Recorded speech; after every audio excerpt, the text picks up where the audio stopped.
nom du Père, et du Fils, et du Saint-Esprit. Amen. Évangile de Jésus-Christ selon saint Matthieu. En ce temps-là, Jésus disait à ses disciples, « Ne craignez pas les hommes, rien n'est voilé qui ne sera dévoilé, rien n'est caché qui ne sera connu. Ce que je vous dis dans les ténèbres, dites-le en pleine lumière. Ce que vous entendez au creux de l'oreille, proclamez-le sur les toits. Ne craignez pas ce qui tue le corps sans pouvoir tuer l'âme.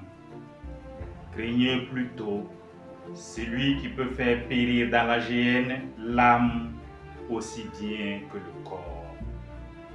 Deux moineaux ne seront-ils pas vendus pour un sou?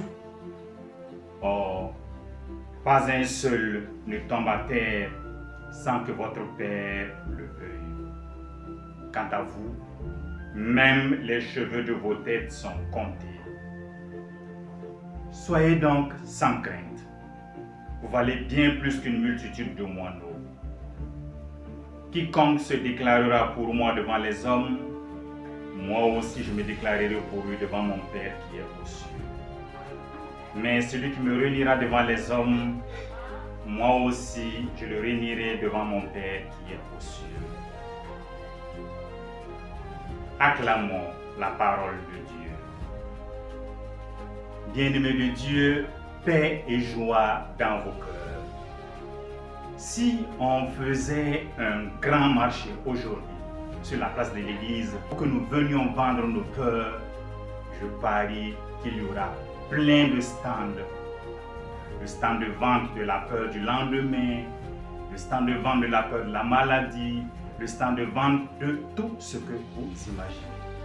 Eh bien, dans ce tohu-bohu, Jésus sera là pour nous dire, n'ayez pas peur, ne craignez pas. Il sera là pour nous le dire, non pas du haut du ciel, mais parmi nous, au milieu de nous, comme il l'a fait jadis. Il a pris chair de notre chair et depuis, il est avec nous. Il est avec nous. Il a expérimenté notre vie. Il sait que notre monde est par moments glissant. Mais il nous envoie avec une certitude absolue. Il nous envoie avec une certitude absolue parce que notre vie est très précieuse à ses yeux. Et il sait aussi que la vérité finira par triompher. Et pour nous aider à comprendre ce mystère, la sagesse africaine nous vient en aide. En nous disant, celui qui a peur des oiseaux ne va jamais s'aimer du fonio. En effet, les oiseaux raffolent du fonio. C'est une céréale. Eh bien, si le paysan a peur que les oiseaux ne mangent son fonio, il ne va jamais les s'aimer parce que s'il pousse, les oiseaux pourraient tout manger.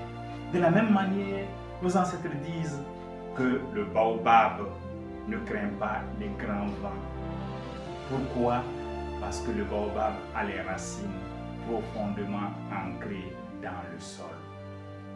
Bien-aimés de Dieu, il en est de même pour nous. Nous ne devons pas avoir peur. Nous ne devons rien craindre parce que nous avons une foi qui est ancrée en Dieu, en un Dieu qui nous aime, en un Dieu qui veille sur nous. Mais regardons au fond, de quoi est-ce que nous avons peur? Nous avons peur du lendemain. Mais est-ce que notre peur fait que ce lendemain devienne ce que nous voulons? Alors, notre peur ne nous apporte rien du tout. Nous avons peur de la maladie. Est-ce que notre peur de la maladie nous empêche de tomber malade? Non. Nous avons peur de l'insécurité. Est-ce que le fait d'avoir peur fera qu'il n'y aura pas l'insécurité? Non. Alors, vous convenez avec moi, bien-aimés de Dieu, que notre peur ne fait que nous créer des problèmes. Que notre peur vient comme un problème s'ajouter à ce que nous imaginons déjà comme problème. Vivons au jour le jour en faisant confiance en Dieu. Ce qui nous appartient, ce qui dépend de nous, faisons-le. Le reste, faisons confiance en Dieu. Laissons Dieu gérer le reste. Vous savez que la nuit, nous pouvons conduire sur 100 km. 200 km en ne voyant que 50 mètres devant nous. La nuit, les phares de notre véhicule ne dépassent pas 50 mètres de long. Mais cela ne nous empêche pas d'arriver à destination. À force de nous inquiéter, à force de nous faire des soucis, nous nous créons d'autres problèmes. Il y a des choses qui dépendent de nous. Gérons-les sereinement. Il y en a qui ne dépendent pas de nous. Alors, laissons Dieu le gérer. Faisons confiance en Dieu. Et Dieu va passer toujours par un frère, par une sœur, pour régler tel ou tel problème que nous avons. Quelle que soit la difficulté dans laquelle nous nous trouvons, ayons le courage de le partager avec Dieu dans la prière. Puis, échangeons avec un frère, avec une sœur. Nous avons de la valeur aux yeux de Dieu. Nous sommes bien plus que de simples moines. Tous nos cheveux sont comptés. Et Dieu a envoyé son Fils unique qui est mort pour nous. L'autre aspect de l'évangile que nous venons d'entendre, sur lequel je voudrais insister, c'est le courage que nous devons avoir pour témoigner de notre foi. Oui, bien souvent, beaucoup de gens ont peur de montrer qu'ils sont chrétiens. Ça ne fait pas toujours bien d'être chrétien aujourd'hui. Eh bien, Jésus nous avertit que soit on est avec lui, soit on n'est pas avec lui. Soyons avec lui, sans peur, car il veillera sur nous. Je me souviens de cette histoire. Un jour, on devait aller en voyage. Et puis, les femmes se sont dit, ah, comme il y a l'insécurité actuellement au Burkina Faso, c'est mieux que nous ne portions ni nos croix, ni des habits avec des motifs religieux. Je leur ai dit, mais pourquoi? Mais parce que si on nous arrête, on pourrait nous identifier tout de suite comme chrétiens. Je leur ai dit, cela ne servira à rien. On ne meurt pas deux fois, on ne meurt qu'une fois. Si l'on meurt pour une bonne cause, c'est une bonne mort. Mais c'est vrai que ça fait mal. Mais faisons confiance en Dieu.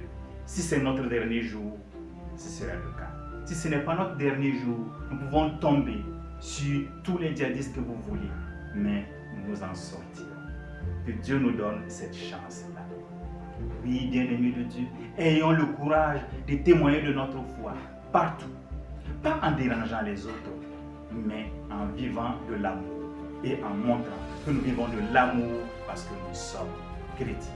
Que Dieu qui veille sur nous nous donne cette grâce pour notre salut et pour sa plus grande gloire. Amen.